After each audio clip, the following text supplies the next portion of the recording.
Hello everyone and welcome to the Kaz Bar. My name is Kaz, your favorite interdimensional bartender who is afraid of salespeople, and we are going to be using RENSHUU today to learn a little bit of Japanese. And just because we are going to be learning Japanese, I'm going to be saying my introduction in Japanese as well. Please forgive if this translation is very, very bad. I am using a website called ramaji.me, which is conveniently available to translate from English to Japanese with romanization so I can read it. Because I may be studying hiragana, but I'm not that good at hiragana. So, Kazbare yokoso. Watashi no namae wa Kazu. Hanbai no wo sore to yoru anata no okiniri no ijigen bartender desu. Oh, that's a mouthful. But hello Gaia, welcome to the stream. I hope you enjoy. So I'd like to preface this by first saying that I hope you're not gonna get tired of my what is it? Brain is not braining. I hope you're not gonna get tired of my background music, because due to, of course, things being a bit copyright-ish on YouTube, I have no choice. Second of all, I have learned, as you can see, I'm showing on my screen my profile, I have learned a bit of hiragana, but not all of it. So my lessons will be very different when I start the app. It will be mostly a review quiz, and then it'll teach me some new letters, and then I'll go through a review quiz to remember which letters I have in the past. And just to be completely fair, I have not touched this in like a month, so I will be messing up quite a bit. I will admit, I'm probably gonna mess this up quite a bit. Afterwards, I'll be showcasing the game that I use to remember stroke order. And entirely by coincidence, this website uses your mouse, so I can use my tablet. But anyway, let's get started. So as you can see, I'm level 12. I'd like to, of course, give a big thank you to the founder of RENSHUU. Let me get his name from the email really quick. I am so sorry. Where did I put that email? Nope, that's not it. Nah. Michael Hominick, the founder of RENSHUU. Thank you so much for giving me permission to actually... he's the CEO and founder of RENSHUU. But thank you, Michael, for giving me permission to stream this. I hope I do your website and your program justice. Just to be clear, RENSHUU is available on Android as a free app, so you can download it yourself. And if you have a pen to use on your phone, it will also let you practice stroke order for different characters. Anyway, let's get started. This is probably going to be a short stream because, again, this is mostly just going to be me showcasing the app itself. So let's go back to the home page.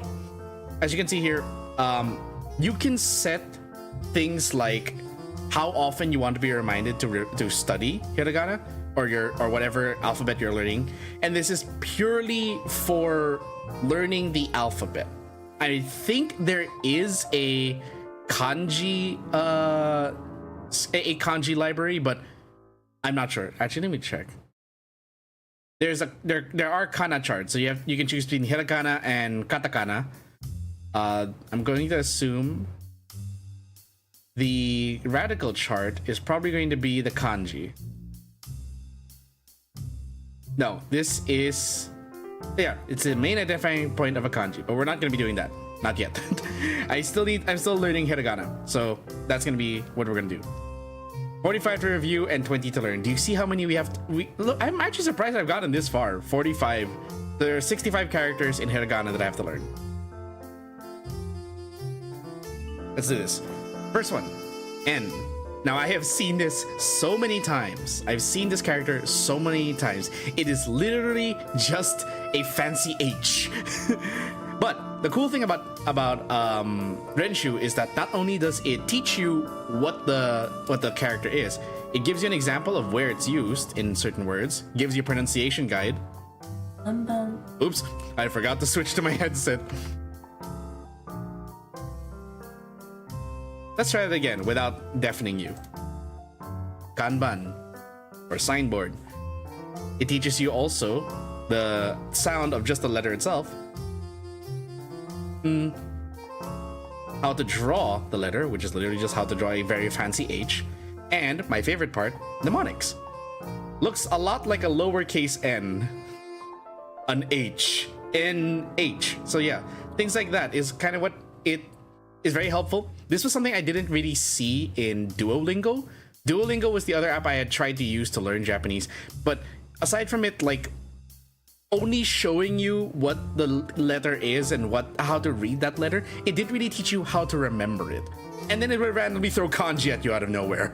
So I find this very helpful, and it's all by the community. The community of RENSHUU is very helpful in providing mnemonics, and you can just keep scrolling through, or if you want, you can even go into the community page itself and check out what the people write about the letters. Looks a lot like a lowercase n. So there's literally only three. There are 3 mnemonics for this because n is very easy. And then you can even practice how to write it. So hold on, I'm gonna put on my glove for this because I just realized if I'm not gonna wear my glove, it's gonna be very hard to grip this thing and slide the pen properly for writing. Now again, this is the website version. You can, if you wish, use the app version, which is easier for on the go. Writing on the screen is gonna be a bit difficult, but that's my own personal preference. Ga. Okay, so this one I had learned recently. Ga is pretty much just this character here. That's ka. And then, sorry. It was, ka is stroke here, and stroke here. So this whole thing, and it has these 2 little things here. Gaishoku, eating out. Mnemonic. Just like Lady Gaga, the ka have the extra buttons on the head. And do you see why I love the mnemonics of the community? They can come up with the funniest things, and honestly, just making you laugh. And like, I've always been a firm believer that if the best way for someone to retain something or to remember lessons is if the lesson itself is entertaining. You can't just dictate these things to students. Because if you're just gonna read from a lesson plan, you may as well just tell your students to read it themselves. Because honestly, I've had so many professors like that. Professors and teachers who will just go on and on and on. They sound like a robot when they give the lesson. And honestly, it was harder for me to remember. It was so much easier for me to just go through the book, read it myself, and then try to come up with my own mnemonics. Did it help in my biology degree? Not entirely, honestly. I did come up with some very strange mnemonics though. I remember I had a mnemonic for biology regarding that for some reason was talking about mollusks, but the mnemonic involved Kingdom Hearts. And this is the only mnemonic for ga. So yeah, just remember it's a cartwheel with 2 extra buttons. And you would write it as, oh, I got the stroke order wrong. There, let's try again. Let's try to do this in one shot. Nope, that's not a one shot.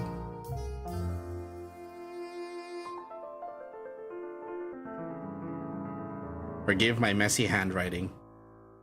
Gi. So this is just ki with the 2 extra strokes here. I forgot what this is called, but this is literally like, so the thing about that they taught in a previous lesson, one that I took off stream, was that a lot of the sounds, there are like the latter half of the characters are pretty much just redos of or recycling the first few characters, except it has these little marks on the side, which can either be this, which looks like a quotation mark, or a circle, and that just represents changing the sound a little bit, because of how sound-oriented Japanese is, at least from how I perceive it. It's a lot of the letters can sound alike. So in this case, K and G are very similar in that they are hard consonant sounds, and so what they've done is, for most hiragana like ka, ke, ki, ko, ku, you can just use the same character, but with this little stroke here, turns K into G. So it's so easy to remember this stuff like that. There is no mnemonic for this. You just need to remember that this is ki with 2 strokes. Now to write it, I remember it's vertical, then the left, then the bottom, and then these 2 strokes are always last for some reason. That's gi. Gu. This by itself is ku. If you've seen a lot of this, like just repetitions of that, Kuku. That I know that's like laughter. Ka-gu, furniture. What was the example for gi? Ginko, bank. Ga is gaishoku, or eat out. Okay. Did anyone gaishoku someone on Valentine's Day? Alright, that was inappropriate. Okay, gu, how to draw. Just draw ku and draw the two strokes. Mnemonic. With teeth, so it's eating. You say g when eating. Or in Callie's case, g. Gu, just as with ku, this is a mouth. Kuchi, now we're feeding the mouth with two palates and it becomes gu. Okay, that's a bit of a mouthful. For me, I'm just gonna remember, this is very easy to remember. It's ku. It is, there's literally no other letter that looks like this. Now, if you're asking me about the letters that start with R, we're gonna have a problem.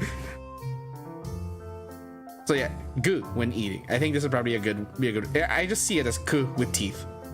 Then you write it as that. Very easy.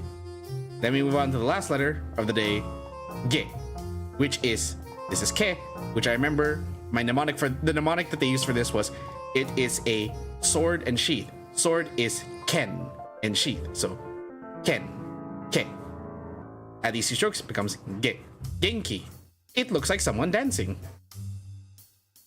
Think of some buff dude flexing his arms like, oh yeah, look at my look at my gains, bro.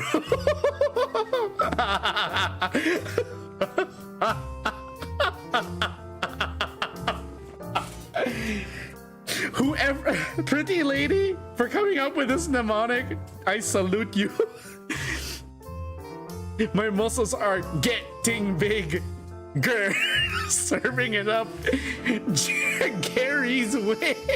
Ooh, ha, ha, ha. Ooh, ha. They added a Johnny Bravo. I was literally just gonna read this as K with the two things, and now it's gonna be stuck in my head. Some dude is flexing his arms like Johnny Bravo. No. Oh my god, I'm laughing so much at this. I've gotten the Asian squint. Okay. You've gone through all the new terms. Now comes the hard part. We have to actually remember everything we've studied until now. Good luck to me, because I've forgotten like half of what I've studied. This is it's, here's the thing.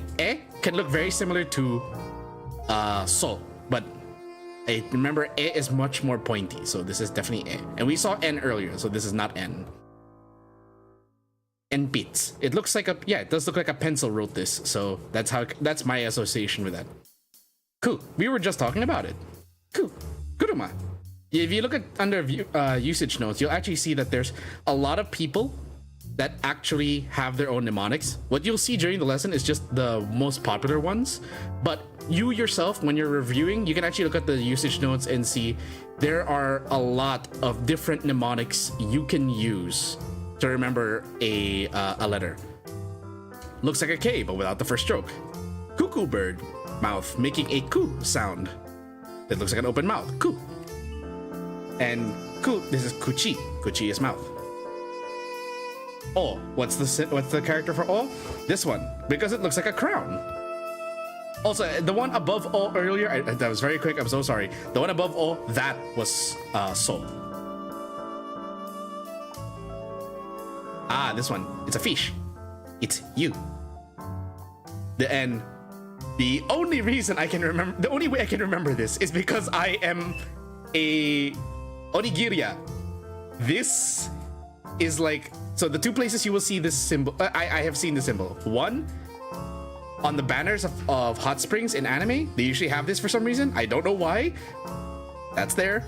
And then the other reason is that it is literally in Okayu's name. Nekomata Okayu. It is the last letter. Thankfully, the most common thing about JP members in Hololive is that their first names, not their last names, their first names are more often than not written in hiragana. And I will always try to read it. Always. There we go. What's the usage note for this? looks like a fish from the side, and you smell like fish. Okay, a bit of an insult, but hey. Meh. Okay, so this is one of the more confusing ones because this is no, it's very obvious, but these two are very similar. So, how do you tell the difference between the two? Which one is meh? Because meh, according to the mnemonic, meh comes before menu. So this has the extension, that would be the second word. This is meh. It's even here. The stuff at the end of the menu costs extra, to remind you that meh and new look the same, except new has an extra loop. You can even read the new in menu as a 2. So this doesn't have the 2, this is meh. Ah, this one. This is na. And the mnemonic for this one is very fun.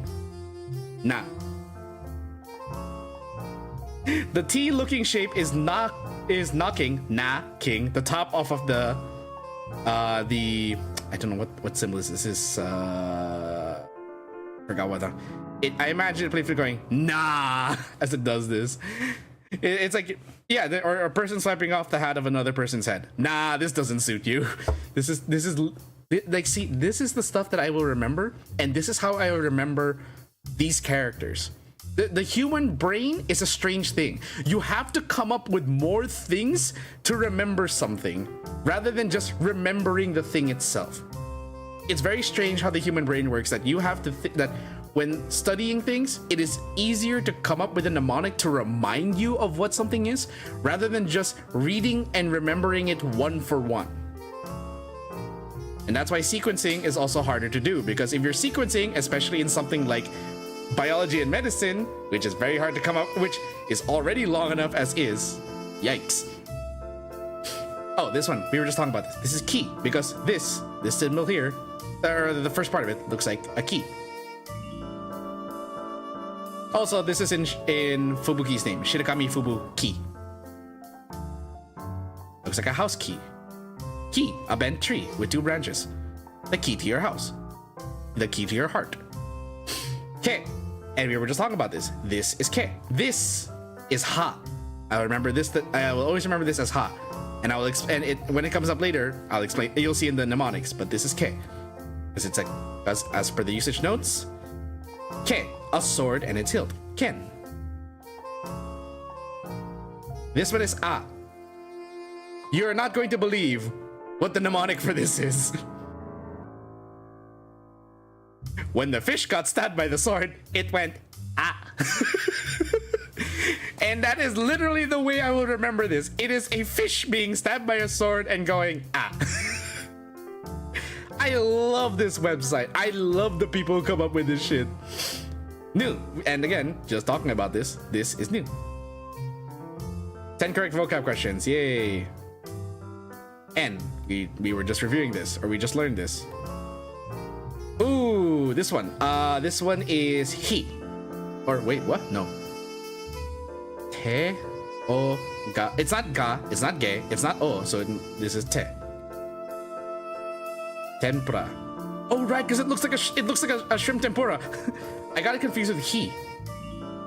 Te also means hand, so you could think that you're making a swan with your hand's shadow. Te, it looks like a T. Okay. I just see it as a tempura because, yeah. No.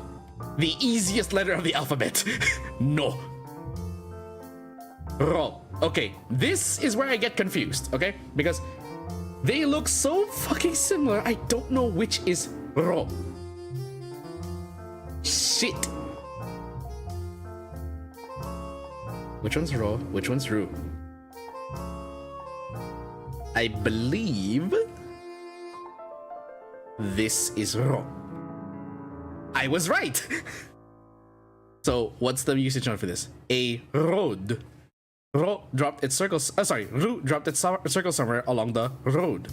Rolling around at the speed of sound. Got places to be. Oh no. The hiragana of it reminds me of Sonic Adventure 2, Escape from the City. Ah yes, Escape from the City. Half of the ruby robbed from the ring. Kinda, not to be confused with ra. this rabbit has its ears rolled. And if you're wondering why I am trilling my R's, I have I have learned that a lot of the R sounds in Japanese, and I might be over exaggerating, but like I know I did remember watching a clip that the R sounds are usually trilled in Japanese. Okay, this one's difficult. If I'm not mistaken, this isn't ne, because ne has the circle thing at the end.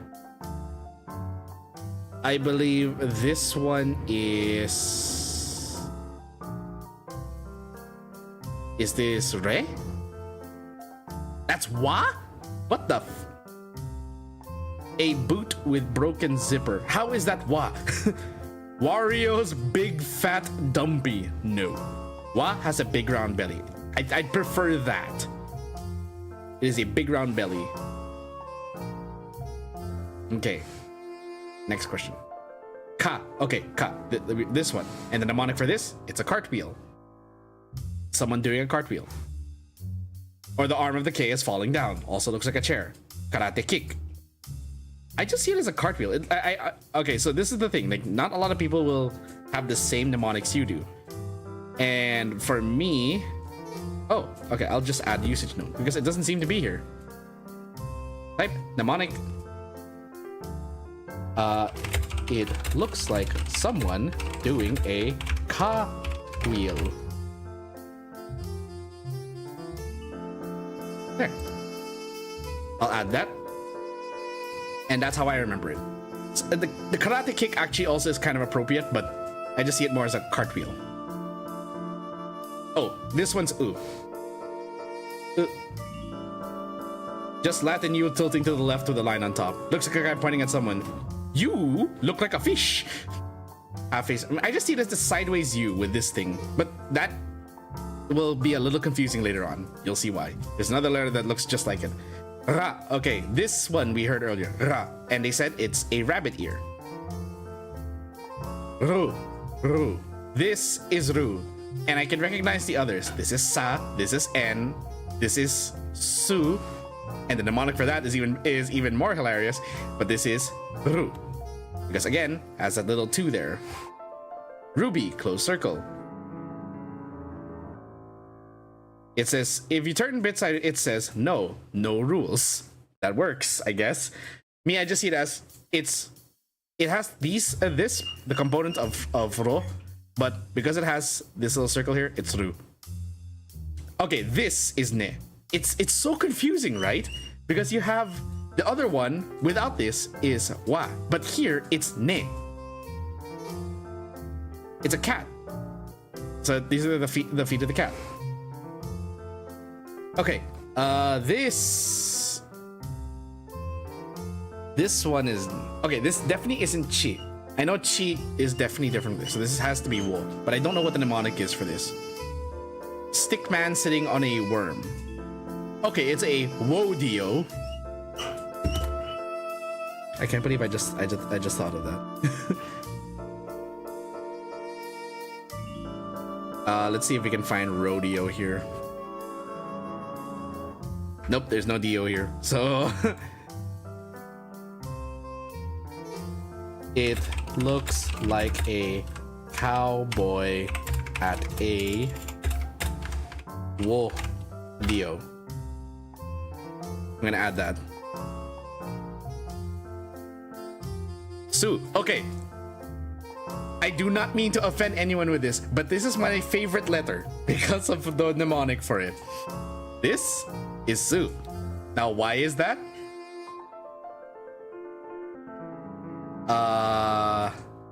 It's a Suraid. Because of the stupid way I said that when I read it, like the stupid tone stuck in my head. So every time I see this letter, I know this is Su. And it sounds like that's the way you would say it as you're going down the slide. What are you going down? A Suraid. Sorry. Gu. Okay, this is again. We just learned this. It's ku with teeth. This. Does anyone care to guess what this is? Is there anyone who is Japanese adept in chat who would happen to know what this is? I know what it is, but I want to... And then the mnemonic for this is just absolutely genius.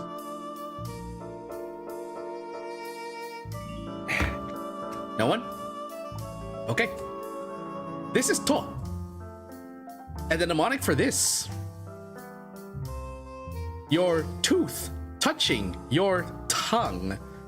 It is a tooth and a tongue. There's another one here. Looks like a toenail.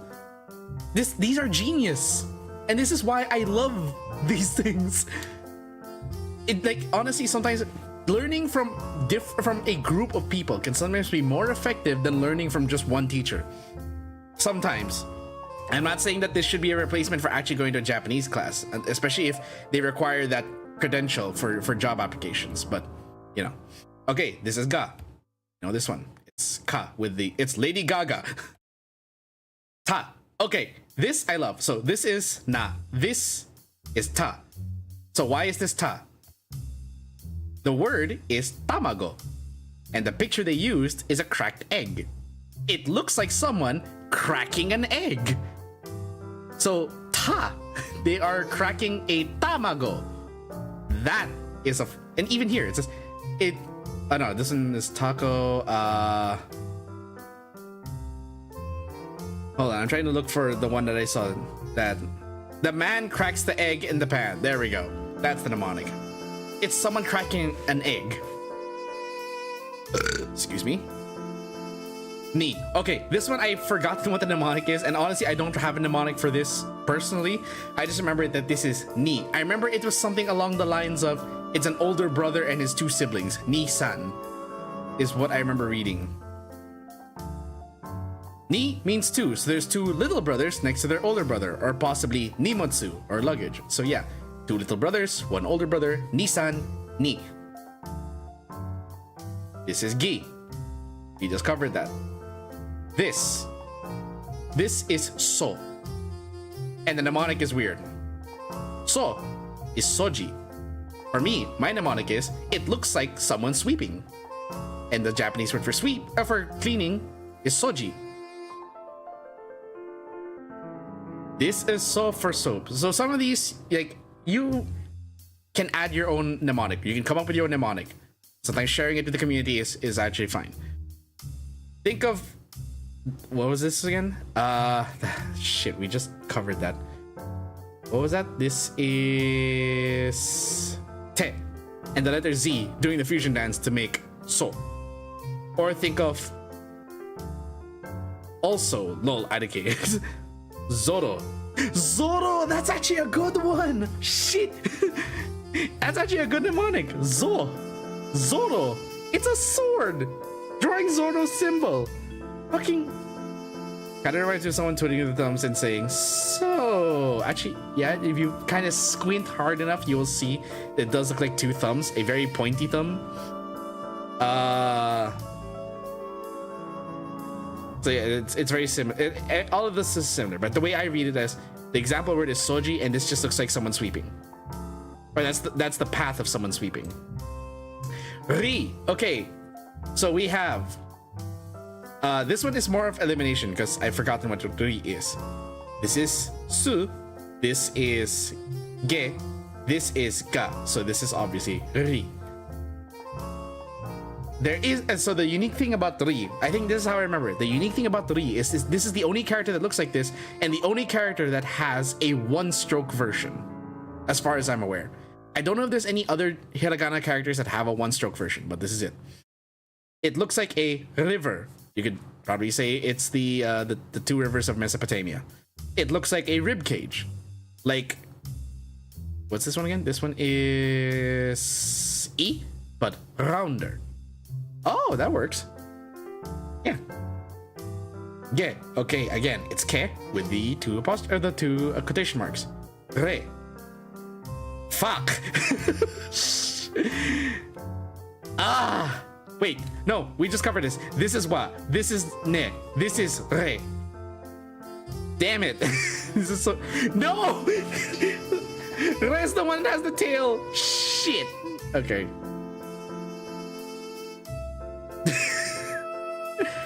Someone clearly had a fun time with this one. On my knees, retching after a wild night out.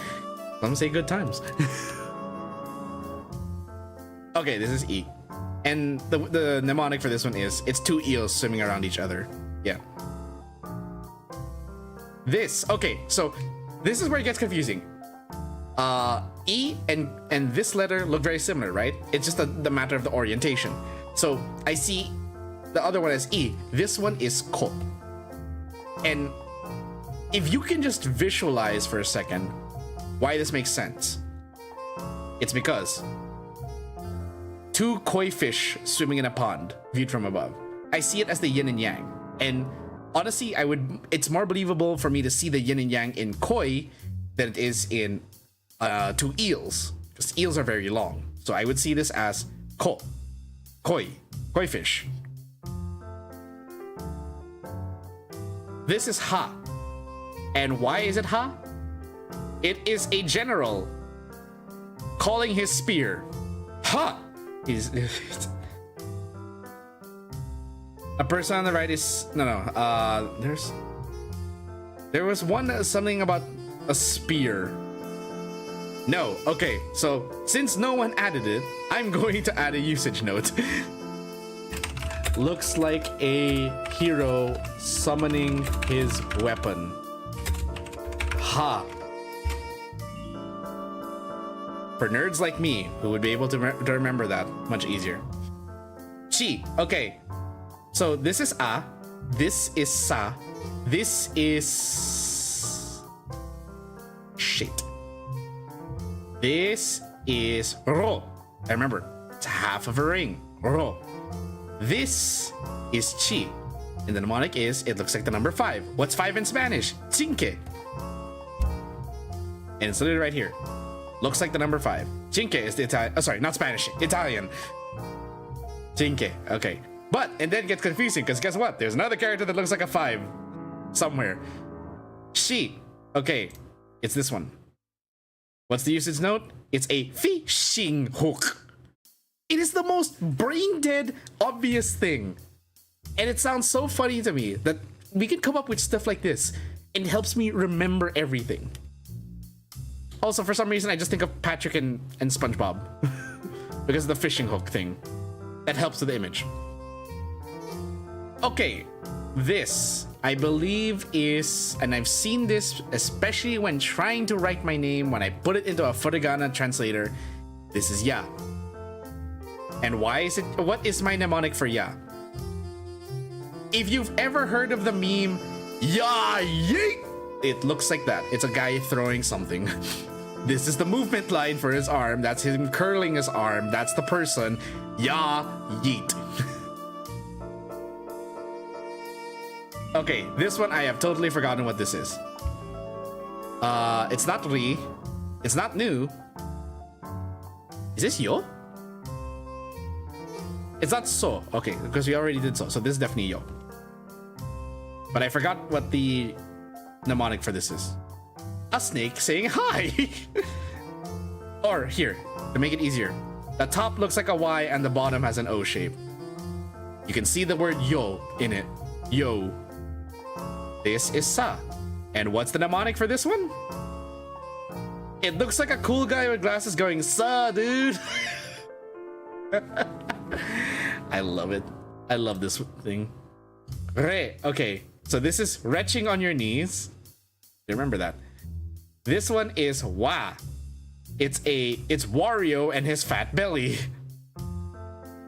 I have to remember this stuff. I love this. I love studying this. I love this. I love this website specifically because of how entertaining it can be.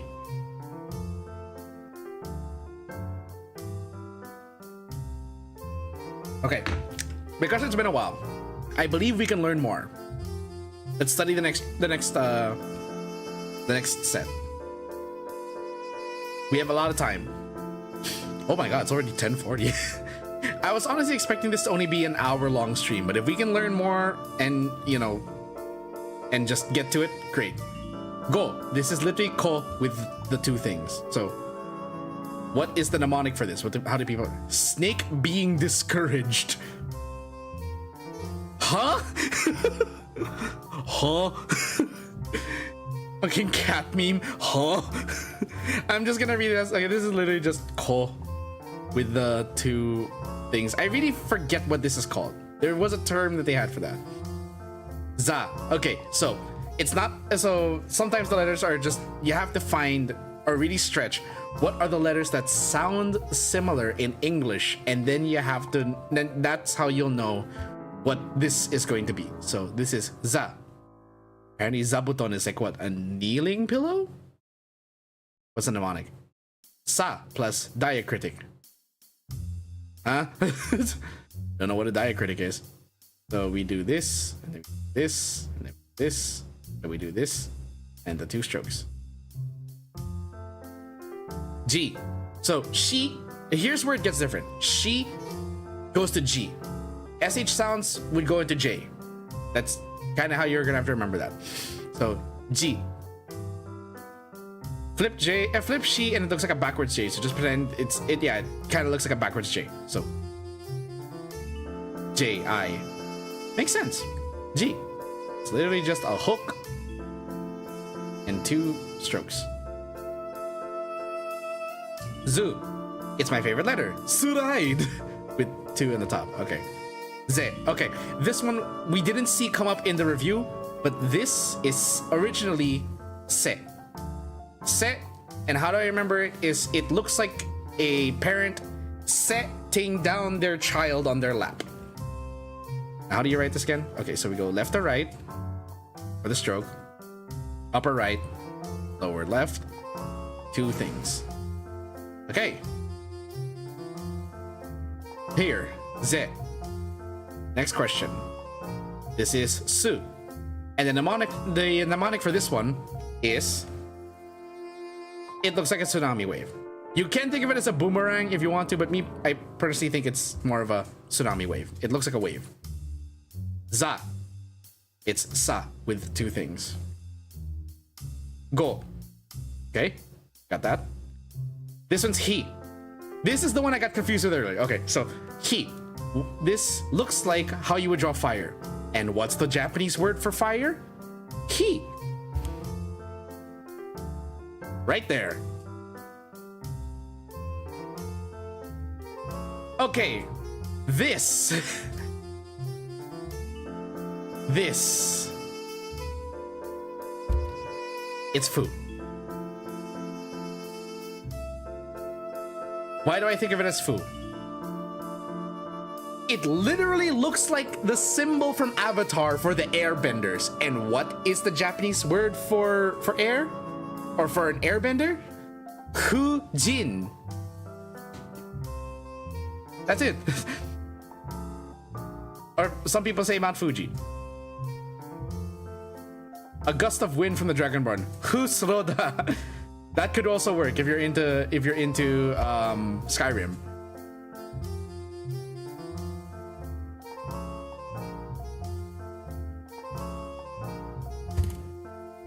I know that Hujin is the god of, sorry, not airbender. Hujin is god of wind, isn't it?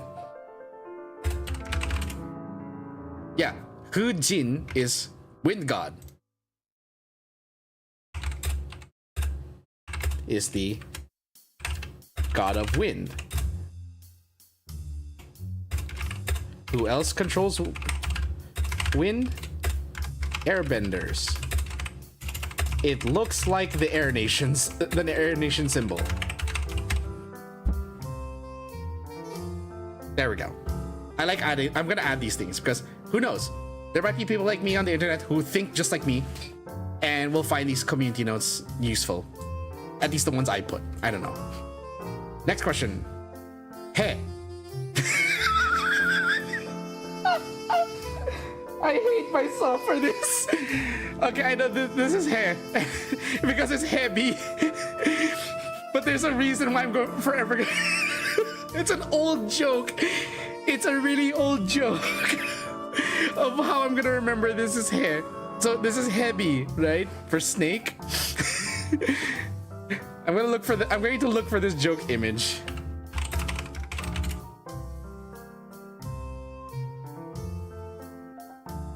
Okay.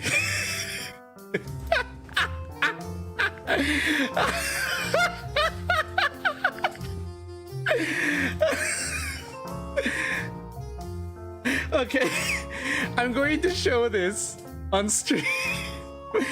I'm sorry, I'm laughing too hard because I remember this stupid joke. The dumbest joke ever. Hold on, I gotta get the link again. So, heavy, right? Snake. If you know AKB48, you will understand why this kills me. The fucking image of a snake saying, I love you, I want you, I need you, heavy rotation.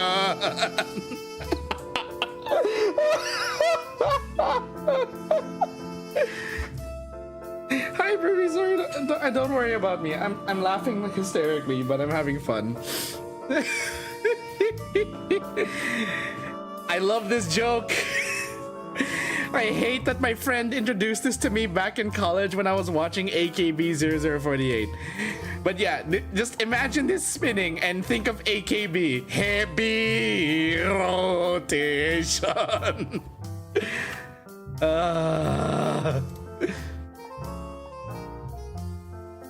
I'm gonna add that actually.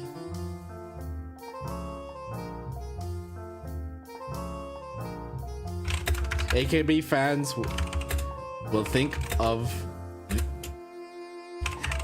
a snake spinning to AKB's song. Heavy rotation.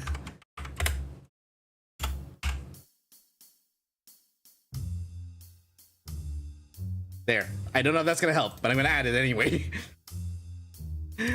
Okay, mo.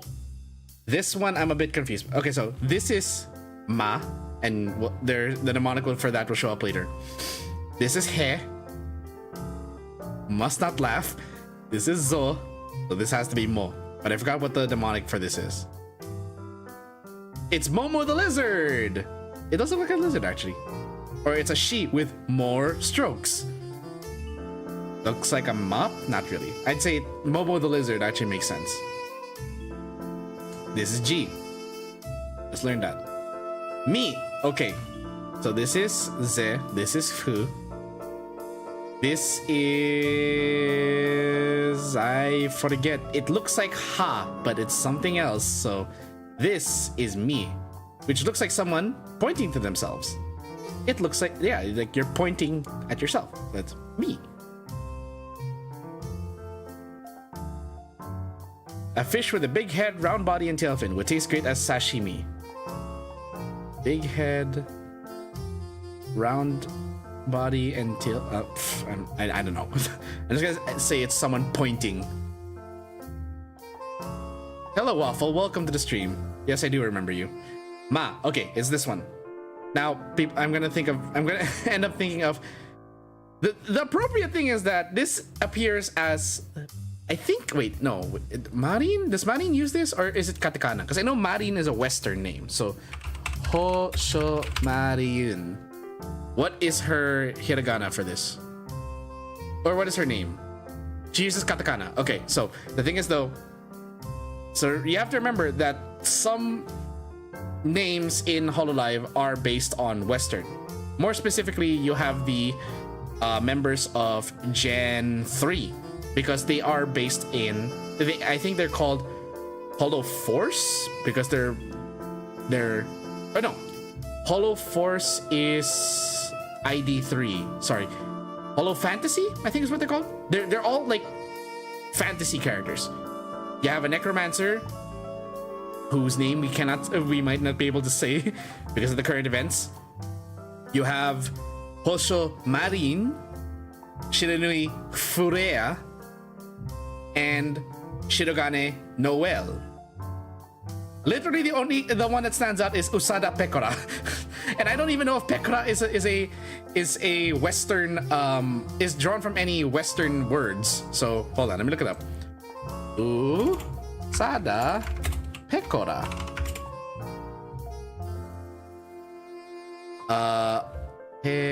Nope. Apparently pekara uses wait, no, is that katakana or hiragana? Copy. Is this katakana or wait, no. Let me look up the katakana chart. So according to the katakana chart, he would probably be with he. So, okay, so apparently he is the same even in katakana. So ra, what is ra?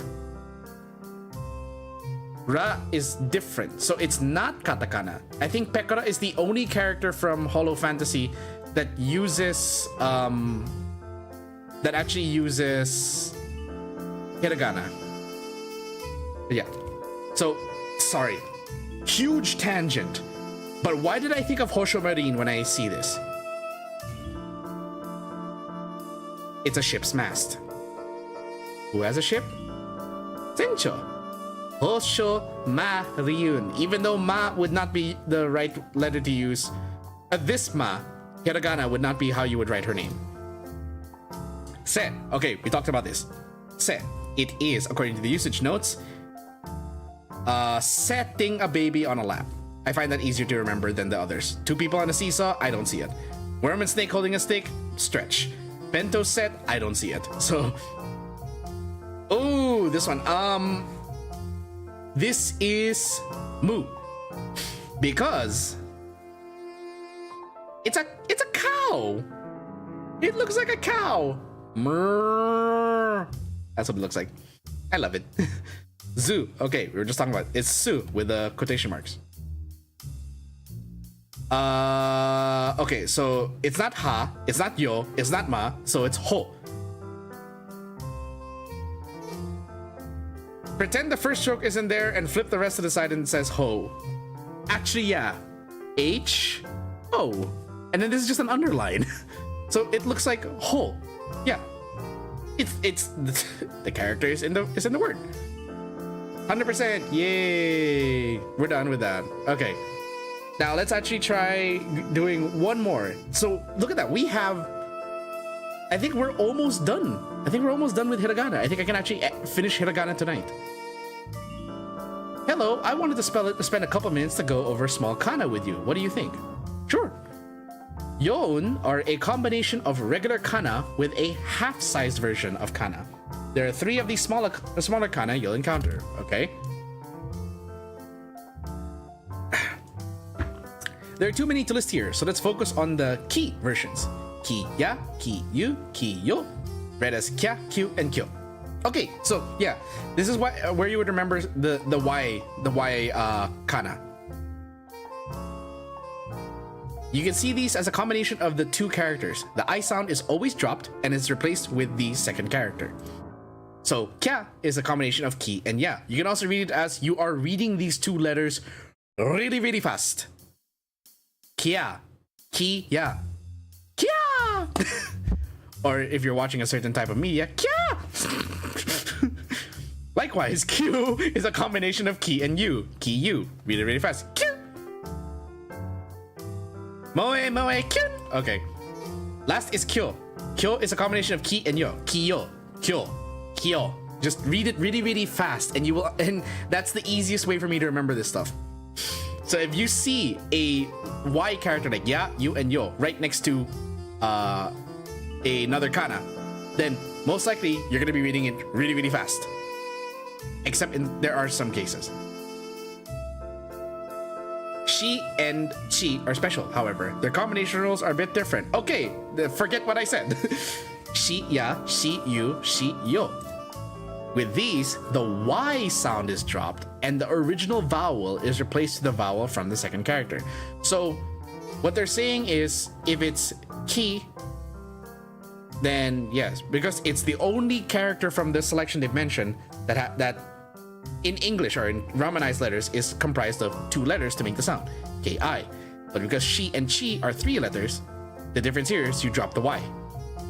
Xia, xiu, xio. Sha, shu, sho. Sha, shi, shu, sho. No, wait, that wouldn't apply because we already have shi right here. So sha is a combination of shi and ya. Sha. Likewise, shu is a combination of she and you. Sho is a combination of she and yo. There are several kana that can combine in this way, and you'll learn each one if you study with the hiragana or katakana schedule. So we have cha, which is chi, ya, cha. Hyo, hi, excuse me, hi and yo, hyo.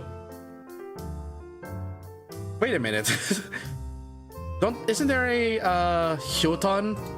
Isn't hyoton the ice jutsu in FF14? Yep, it is the ice jutsu. Okay, so I was right. Haha, I remember my ninja kit. Yay, I still remember. This is su. Su also has a small form referred to as sokuon. So yon is what you call the small kana. Sokuon is small form of su. It does not combine sounds with the kana before it. Zashi. Zashi. It's an extended. It doubles the consonant sound. It follows it.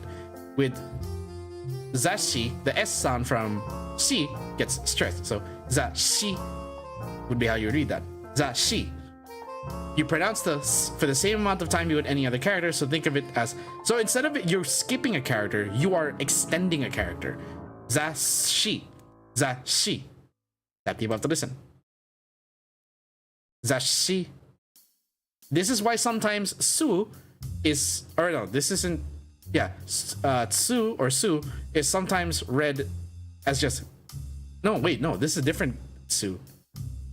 Forget what I'm saying. So just remember this. Zashi. Okay. Lastly, the a-i-u-e-o katakana can be used in small form when trying to better abbreviate the pronunciation of foreign words.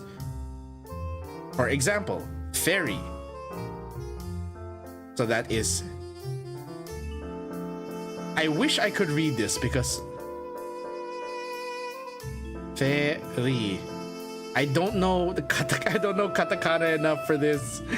I haven't studied katakana yet. If you're using Romanji input on your device, type it out the way it sounds. So typing sha would convert it into xia. If you need to type just a smaller character, type X before it. XU becomes U. Okay. Oh, okay. I see what they mean. Okay, so let's go with the next lesson of hiragana. Zo. So again, it's so with that.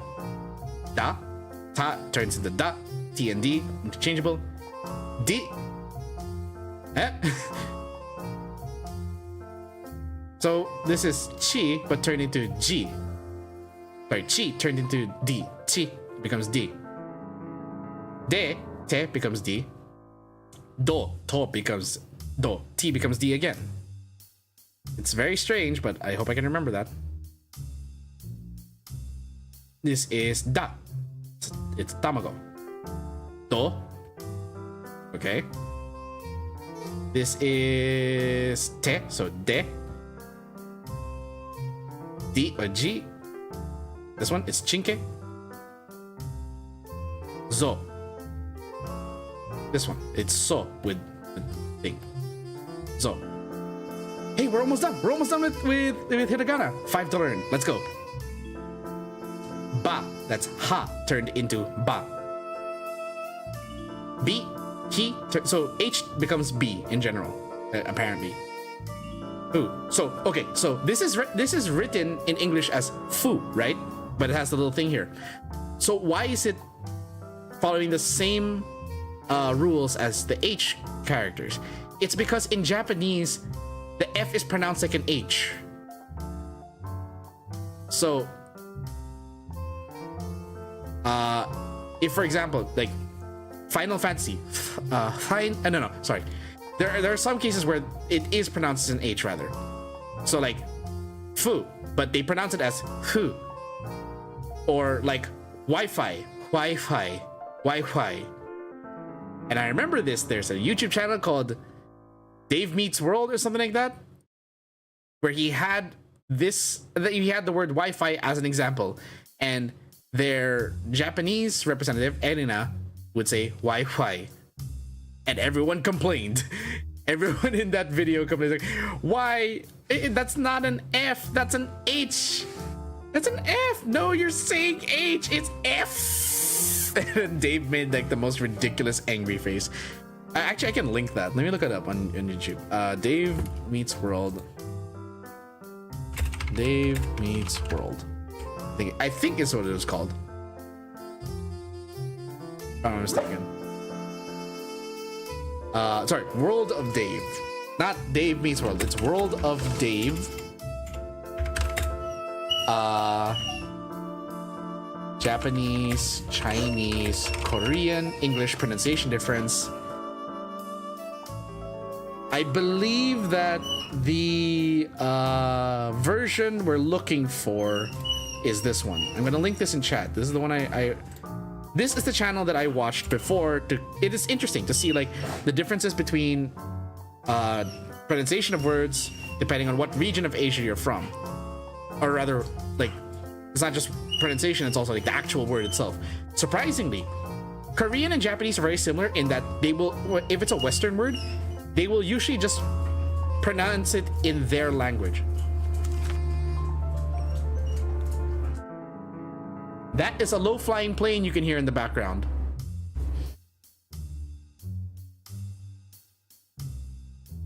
Turbo, behave.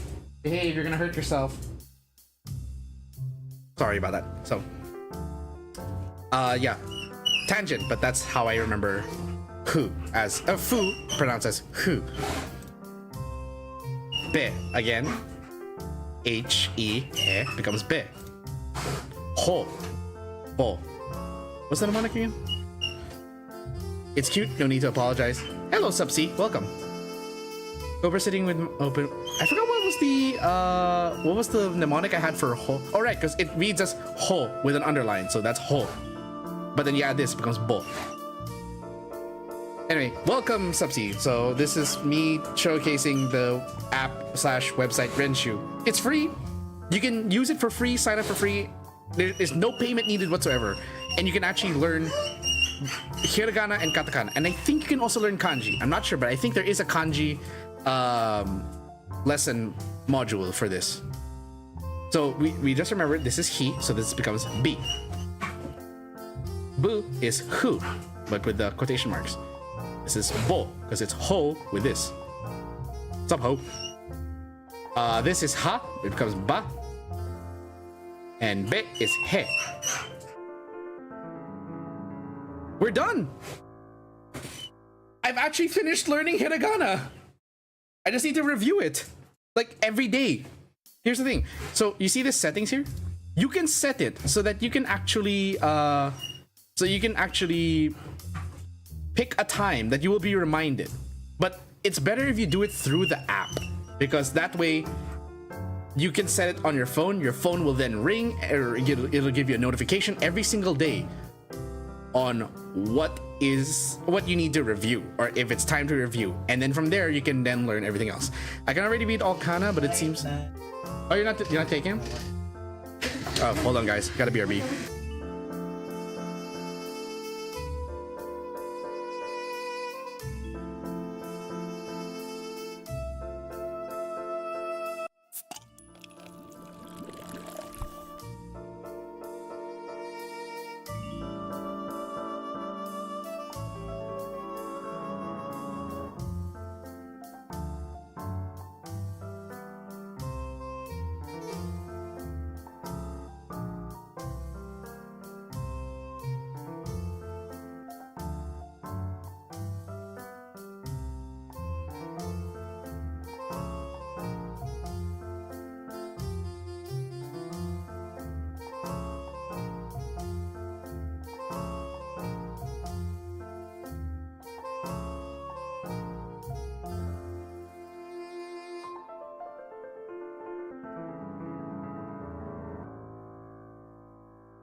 Sorry about that.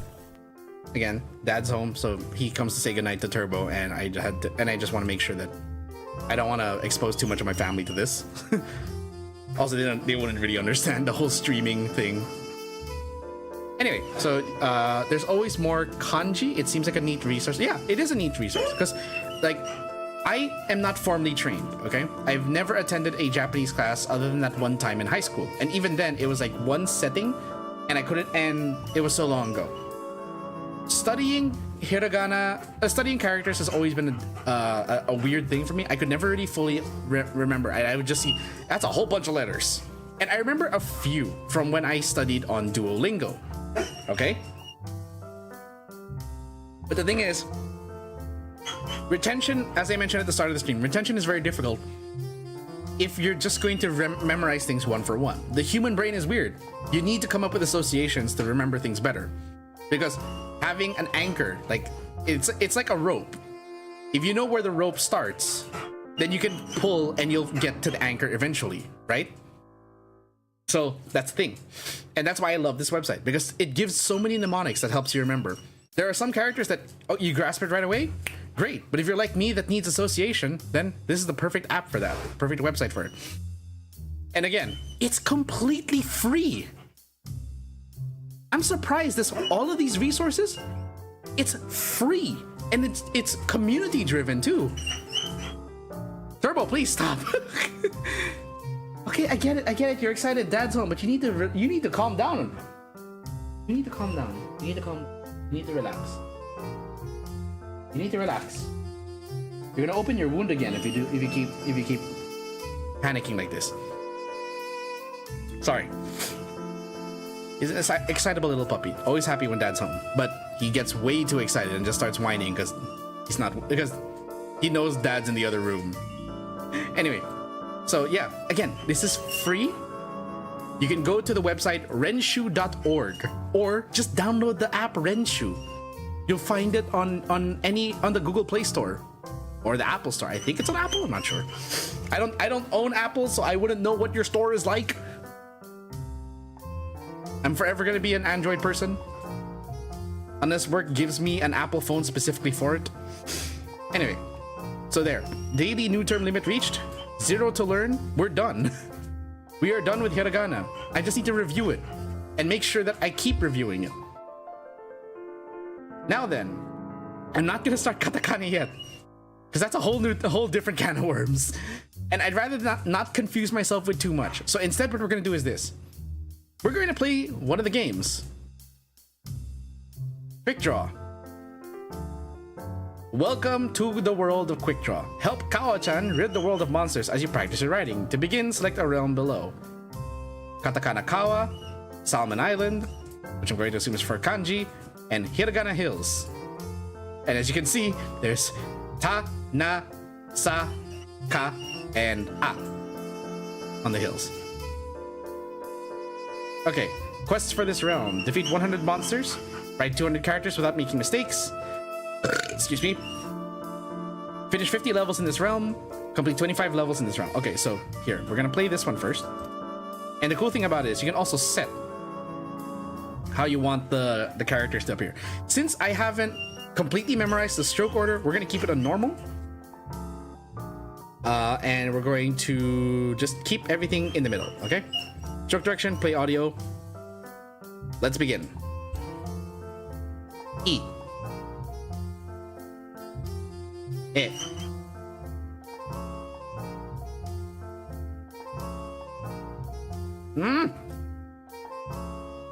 There we go. Whew. Japanese character for whew. So this is all just vowels, by the way. The thing is, it's a lot easier, I think, on mobile because it's less sensitive. Oh, the poor monster's crying. Well, guess what? I don't give a shit. Here. Ooh woo. Okay. That's strict with the drawing position. Well, yeah, but for some reason, it's easier to do on the phone. It's only a little wonky on the tablet because I'm not looking at my hand when I write. So here, like again, the thing is, on the phone, you can see where your pen is, right? This one, I'm kind of just winging it because the way my tablet works, it is an old Wacom Intuos tablet that does not have a screen. You are drawing while not looking at your hand. You're literally just watching the mouse and kind of like correcting it based on your vision. It's okay. So, again. Get it? Again. E. And then eh. His face is like eh. E. Oh. And it's fit. There we go, your speed. Number 26,440. Yikes. I have an artist in the family. I'm familiar with tablets. Okay, good. Then you should know mine is ancient. I have had this thing for more than 10 years and it still fucking works. And I use this all the time for all of my commissions. Thankfully, I can also use it for RENSHUU and the PC. Next level. Start. Ku. Oh. Eh. Key. Yeah, remembering stroke order is important. Although, what I wonder is, in actual Japanese settings, will they really judge you on how you, on your stroke order? Like, if you have to handwrite a letter, like let's say you're not writing, we're not talking about like you know, writing with a brush and stuff. We're talking like just typical pen and pencil. When you have to write something, do they really judge your stroke order? Can they even tell what your stroke order is on using a ball pen or a pencil? Or as long as it resembles the letter, they can understand it. Like, I'm not trying to really just take the easy way out. Of course, I want to learn and eventually get used to this stroke order. But more of my question is, are they so strict that they will judge you on what your stroke order is? Like, they can't read it if the stroke order is weird? Like, let's see, what if I wrote the bottom one first before the top one? Or is the stroke order purely just for formal settings where like you have to, like with calligraphy and stuff like that?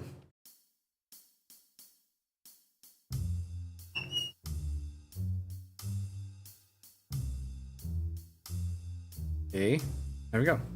The next level. See, this is one way to help with the retention, because it's a fun game. Sa.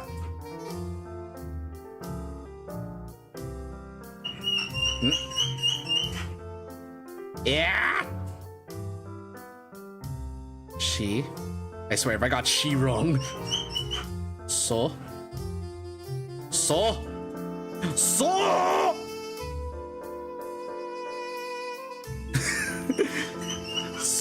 Suraid.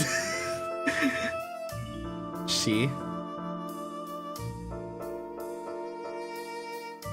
She. How do I feel while writing Japanese? Shit. Shit. Suraid.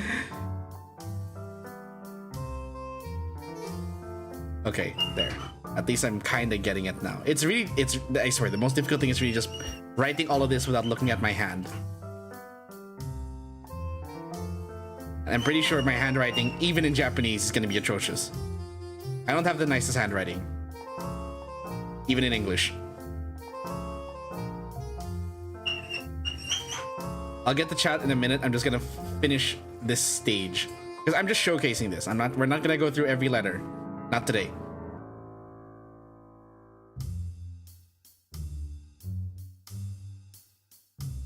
Okay. I literally bought a pen for my phone, a pen stylus, just for this app. I have not touched this app in a month. But hey, I'm glad I finally finished hiragana. Okay, so let me look at this. There are some kanji and katakana that are essentially indistinguishable without stroke order and direction. You end up making the lines differently depending on the order, so yeah, you can tell. Most of the time it just makes it look strange but not illegible. Like, would you draw the middle line first for an A? I know some people that do, actually. I know that there are some people that would actually draw that first. It's very weird. But at least for English, like, as long as it resembles the shape, the stroke order doesn't really matter. Because you can literally write A in like so many different ways. Like just do the letter A. Let me actually open up it's very weird. Okay, yeah. So yeah, I can see your point. Here, let me actually open up, let's open up Krita. I'm gonna switch the window to that. Just to illustrate my example. I'm pretty sure you guys can already know what I'm talking about, but like, there are so many different ways to write the letter A, in English at least. New file. Yeah, let's just go with that. And then let me switch the window over to that. You're going to see the art program that I use now. This is Krita. I use Krita for all of my artwork. Okay, so let's get a new layer. We'll switch to a more legible pen. This one. We'll keep the color on black. Okay. And yeah, so yeah, just to illustrate Subsi's point. Yeah, Subsi has a point. You can literally write A like this. Hey, no, not like that. That's not how you write A. Like, sorry, because again, weird tablet. I need to turn off the stabilizer. Let me turn this off. I'm sorry. Oh no, keep it on. We'll keep the stabilizer on, but I'll turn off the delay there. So it's like, let me undo the letter. So if we were going to do it like the way you said, which is you write the thing first, right? So it does look kind of weird. And the normal way that most people would assume you would do it is you go top down and then the A in the center. But you can literally go up, down, and it looks like this, like a weird mountain. See if I can actually clean that up. Behold, my handwriting is horrible. You can also go backwards from here. Or you can go Or if you want to really be very obnoxious about it. Good luck reading that. Just threw my pen across the table. But like, that's all katakana. I can't read that yet. When handwritten, required to write the strokes in the correct order. So are you saying that katakana is more strict on the stroke order than hiragana? Oh yeah, because you did say there are some kanji and katakana that are essentially indistinguishable without stroke order. So it doesn't necessarily apply to hiragana. Is that correct? Like for example, as we saw with ki is, if I'm not mistaken, there's nothing stopping you from going, right? Forgive the stabilizer. Let me just turn this off. I'll just turn that off. So it's like you can literally write like this, or maybe not this stroke, but so this is the correct way, right, for writing ki. But like, what's stopping you from going?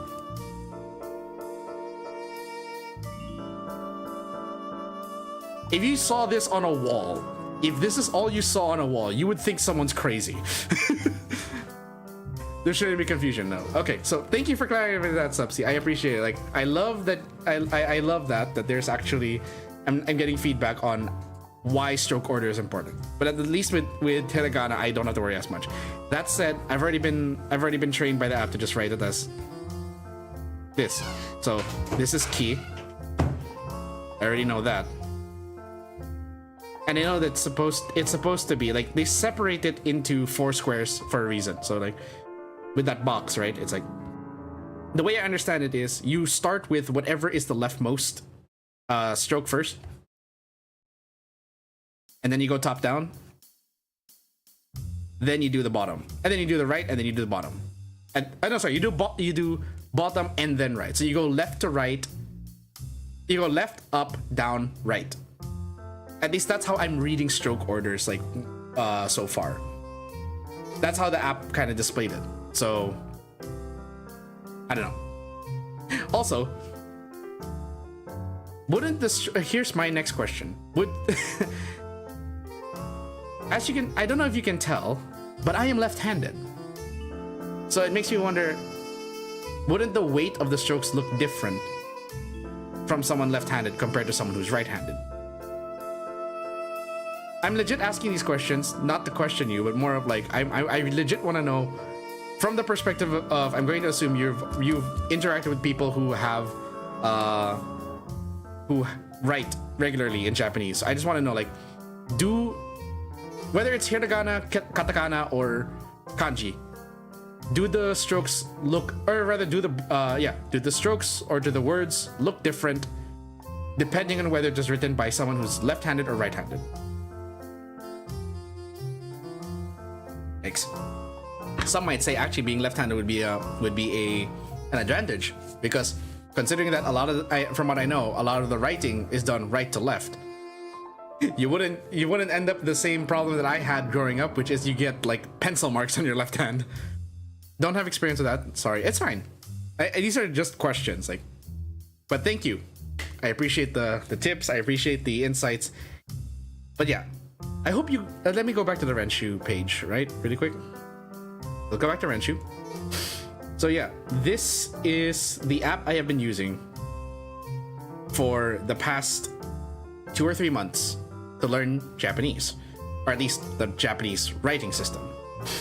I have not learned any kanji. I don't know how to read kanji yet, but I think there is. I'm assuming the radical chart is referring to kanji.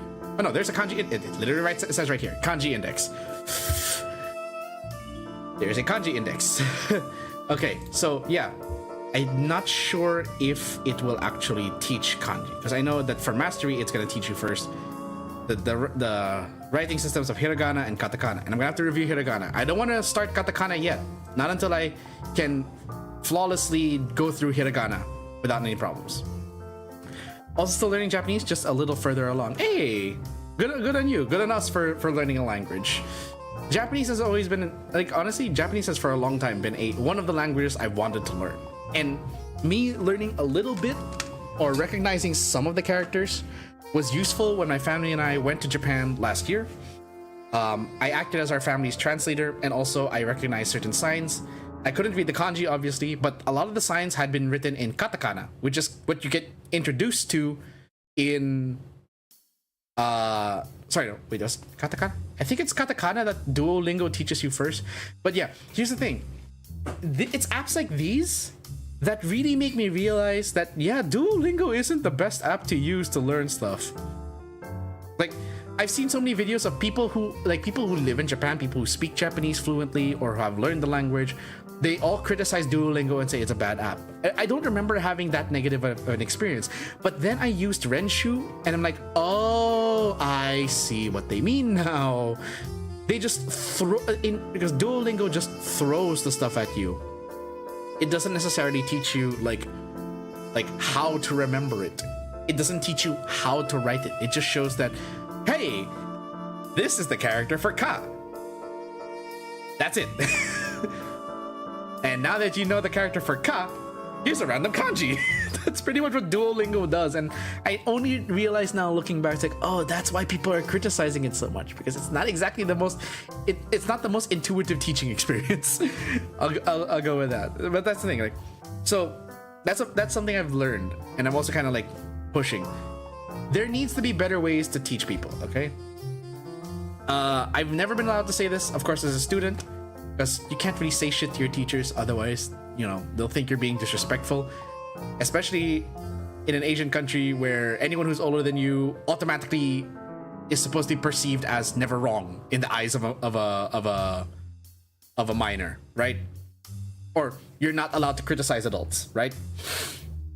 That seems to be I don't know, like, yeah, but that's kind of like the general outlook. If you criticize the teaching style of a teacher, they're just gonna be like, well, you just need to do a better job of understanding. You do realize that teaching is your job, right? Like, you're supposed to, like, if your students don't understand, isn't that more your fault? Like, it's one thing if the students refuse to learn, but if they are having a hard time learning because of your teaching style, then you need to change something, right? So that's kind of like why I'm like, this is this, like, okay, brain is rapid firing right now. But yeah, this made me realize there's stuff like that. I find the classic classroom language learning method rather poor as well. Okay, yeah, see? So when they just throw things at you and expect it to stick, that's bad. I've always appreciated the teachers that I did have that always came up with ways to make the lesson entertaining and thus making it more memorable. I had a particular teacher, I'm not gonna say his name, but I had a teacher in high school, taught physics. He labeled his class as "Welcome to my physics class. It'll be unlike any other physics class you will ever have because this is bald guy physics." And every day that he would teach physics to us, he always tried to make it as entertaining as possible because he knows that if you just drone on about the language, everyone's gonna get bored, they're gonna fall asleep, and no one's gonna remember anything. So it's already hard enough to do that with a class like science where you do need to do things by the book, but that doesn't mean that you have to. Like, the challenge of being a teacher that I can see now is really trying to find ways to innovate how to teach students beyond just throwing the lesson at them. It's not even that hard. Relate it to current events. Ask your students what they like and try to relate the lesson to things that they like. For like, what spurred me to learn Japanese? Anime and video games. The most shallow reasons can motivate someone to learn something, and connecting to your students that way will have them respect you more and will actually motivate them and have them look forward to learning from you. If you're just going to stand there for 40 minutes and drone on about a lesson that literally no one else gives a shit about except for a grade, no one's gonna learn anything. You have, like, the biggest challenges I see teachers have is making the lesson, or is reaching out to students and making them want to learn. I believe this, like, there's what's that saying again? There. So when the student is ready, the teacher appears. If the teacher appears before that and that student isn't ready, nothing's gonna happen. The student has to be ready to take in this knowledge. They have to be excited and motivated. That kind of might have been why I wasn't very inspired in college, because a lot of all of my biology classes were just, hey, here's the book, memorize it, that's your exam. That's it. That's pretty much what it was. It was boring as sin. And in all honesty, there was a lot that I wish I could say, but looking back on it, if I say it now, it's just gonna make me sound bitter for me having a degree and not doing anything with it. So yeah, the whole point I'm trying to make with this is this.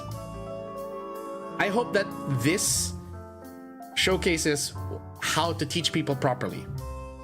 How people should be able, how you can teach people, and that way they can better retain information. You don't do it just by throwing kanji and katakana and hiragana at someone hoping it sticks. You do it by making the lesson fun. I honestly don't understand what is with the education system being so against making lessons fun. It's like, no, it's not by the book. It's like, you do realize that, but again, like, it's not by the book, but doing it by the book sucks. It's a waste of time. It's too much effort. Then you're not a teacher. You're just a lecturer. You're not a teacher. You're not there to teach. You're there to give a speech. That's all you are. That's there's, like, really, if you want people to learn from your like, okay, look, I don't want to speak for teachers. I can't speak for teachers. And I realize that, and I'm saying this now because I do have friends that are teachers, and I have great respect for them because they actually do what I'm saying. They try to connect with their students and they try to relate the lesson to their students. I have a friend who literally made a quiz who made a math quiz where the names for, like, you know, those math quizzes where they'll give you a word problem. You have to read, absorb the context, and then answer the question based on that. I knew someone in college who wrote a quiz using Homestuck characters. They wrote a quiz, a math quiz, using Homestuck characters. And mind you, the names in Homestuck are so fucking memorable that you will just look at the names, you're like, huh? It's like, seriously, Karkat, Tavros, Nepeta, Equius. My god, these are such exotic names that a student will just look at that like, whoa. And suddenly they're intrigued. Something as simple as that. Just don't use the same things that they're going to expect every day. The most boring word problems. I remember my physics teacher. My physics teacher was trying to teach us what is the purpose of measuring. What is the purpose of measuring things like speed, weight, mass, height, and things like that. Because he gave the example he gave. And I'm going to forever remember this because he used me in the example. He said, so here's the thing. If I were to throw Mr. Kaz right now out of the window, out of this 4th story window, his screams of pain would not tell me how fast he fell. Nor would it tell me the exact amount of force that has crushed his spine. And I'm just like, and that woke me up. I'm like, really? You're gonna throw me out the window? Why me? Just things like that. Like, blindside your students for Christ's sake. And I know it's hard. I'm not saying teaching is easy. Teaching is honestly, I feel, one of the most underappreciated, underrated jobs one of the most underrated jobs in the world. Teachers are not paid nearly enough what they deserve for what they do. They are shaping the minds of the future. They are doing the job that parents cannot do. They are looking after your kids during hours of the day where you're not available, teaching them knowledge that they may or may not use later in life. Whether that's actual book lessons or life lessons, they're doing all of that, and what happens? They don't get paid nearly enough for it. I feel sorry because, like, I know that's always a thing. The teachers will always complain they're never paid enough, and there's never enough budget in a school. That's the thing. So it's like, yeah, I have respect for teachers who actually teach. And that's why I have respect for, like, my rhetoric teacher. For some reason has gotten completely off grid. My physics teacher, bald guy physics. My other physics teacher in college. Oh, that's a funny story. I'll tell that in a bit. I have great respect for him. There's also my then there are teachers that also you remember for the wrong reasons. My art teacher, oh my god, my art teacher was such a rock star, quite almost literally. So let's start with the art teacher because that's early on. That's during my high school. Same building as my physics teacher and rhetoric teacher. So during 2nd year high school, we had art classes, and he did all he could to make sure that there was some form of media that he could relate to the lesson and use that as a springboard for the lesson. I will never forget when he had to teach us about color theory and how colors can mean different things. This is the teacher who introduced me to the band Pearl Jam. Because for that class, to really emphasize how colors can mean different things and evoke different emotions, he played Black by Pearl Jam. Like, okay, he didn't play it on an instrument, but he played it for the class on the computer.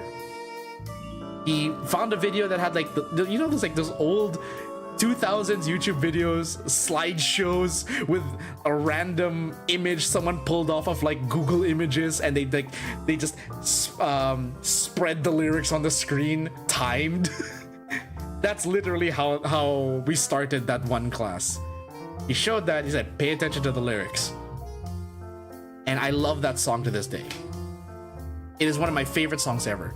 I love singing it for karaoke. It sounds like the most depressing song ever, but I love it so much. And my art teacher is responsible for that. He taught us that. He made class fun. He taught you how to do things. If he saw you were struggling, he made it easier for you. And oh my god, Halloween was always an event to look forward to. Even if you weren't in his class, Halloween was the event to look forward to in the year. Why? Because he'd always come to school in costume. So, for context, my teacher already has like a manly beard, right? He's got like the whole think Leonardo DiCaprio in The Revenant, that kind of beard. And then he had like a mullet, which sometimes he'd also tie into a ponytail, so he had long hair, which was the envy of all the students because we're in a school where you're not allowed to have long hair. It was part of the uniform rules. Students are not allowed to have, we're not allowed to have long hair. But yeah, he wore his hair in a ponytail, or sometimes he'd just have it out in a mullet. Dude looked like a fucking rock star. And then, as if that wasn't enough, for my 4th year of high school, this was 2 years after art class, because you only take art class in your sophomore year. You don't take it in your junior or senior year. But everyone was excited to see, like, oh my goodness, what is the art teacher going to wear this year for Halloween? He dressed up as Gene Simmons from Kiss, complete with a long prop tongue. He dressed up as Gene Simmons. I come back a few years later as an alumni, and it was coincidentally the week of Halloween. Iron Man. The dude made his own suit. You see, this is the effort and the lengths that a teacher like that will go through to make school entertaining for his students. Because school's boring. Let's face it, the current education system is boring as heck. Why is my stream pixelized on the preview? Hello? Anyway, so yeah, it's like that. It's and then going back, because I mentioned the story earlier. So I had physics, right? I'm beginning to think that if you are bald and you teach if you enter a physics class and your professor/teacher is bald, you're in for a good time. Because I had bald guy physics in my senior year of high school. I had bald guy physics again from our senior year of college. And I'm telling you now, this is how he started his class. Please pay attention. This is going to be this should be the easiest class for you to pass. And I'm going to make everything easy to understand. If you still cannot understand my lesson by the time the finals roll around, if you fail my class, then years from now, when you are getting married, I will show up and provide you a wedding gift, which will be condoms. Lots and lots of condoms, so that you do not breed.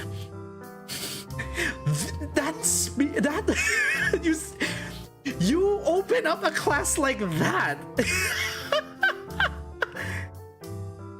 Everyone's gonna remember that. That is the most hardcore, memorable speech I've heard from any math/physics teacher. Okay?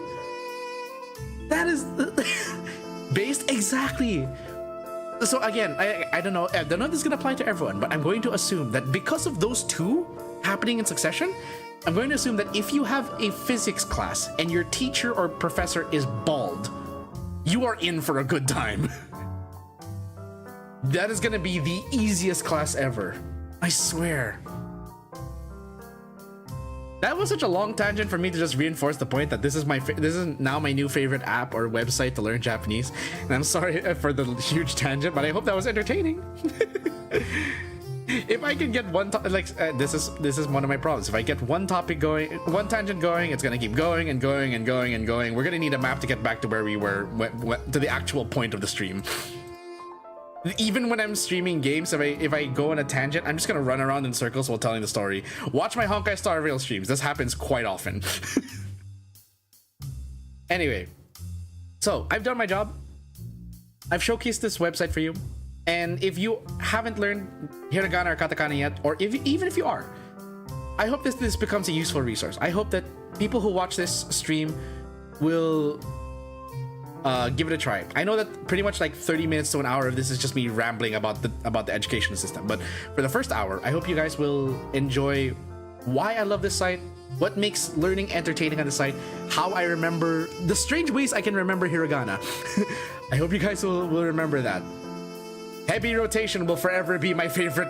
Will be one of my favorite mnemonics. Not forever my favorite, but like, so I think my top two mnemonics for this are definitely gonna be for su and for he, because suraid and he, heavy rotation.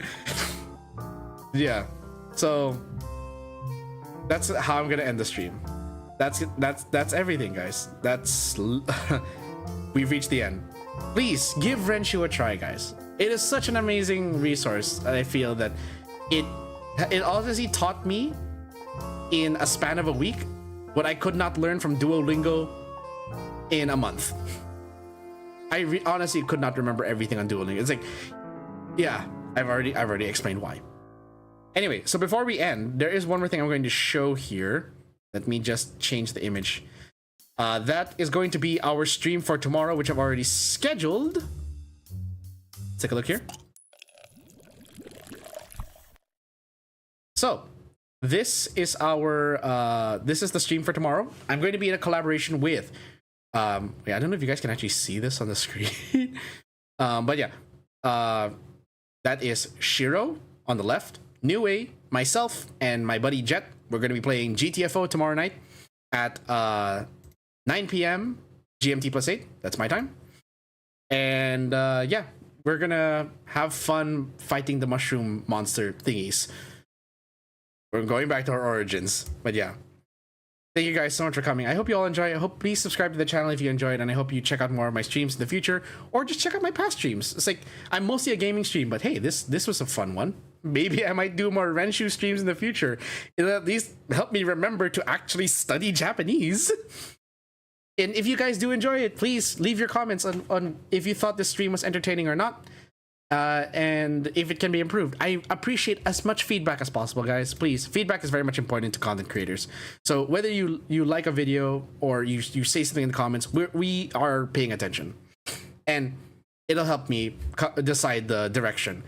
But this went well. This went relatively well for a short-ish stream. But yeah, I'm gonna end it there. I've been rambling for too long. Thank you guys. The Kaz bar is now closed, and drinks will be waiting for you guys when you return. I'll see you all tomorrow for GTFO. Good night, everyone. Stay safe. Sayonara.